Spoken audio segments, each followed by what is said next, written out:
What is the essence of being a woman? Yan ang isang sikat na katanungan sa Miss Universe at mga beauty pageants dito sa bansa. Makabuluhan ang tanong na ito sa ating lipunan. Pero ano nga ba ang esensya ng pagiging isang babae? Kami sa Manila Bureau ay naniniwala sa pagsulong ng karapatan at kalakasan ng mga kababaihan. Bilang kabataan, ano nga ba ang magagawa natin upang maiangat ang antas ng kababaihan sa ating lipunan?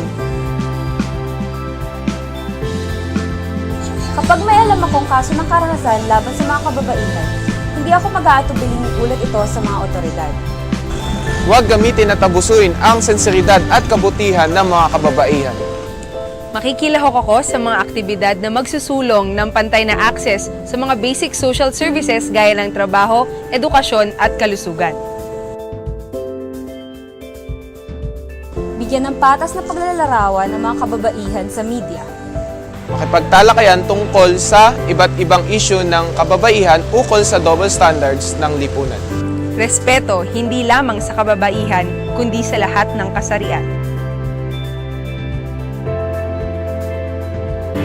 Importante ang boses mo bilang kabataan upang makipaglaban ang karapatan ng mga kababaihan.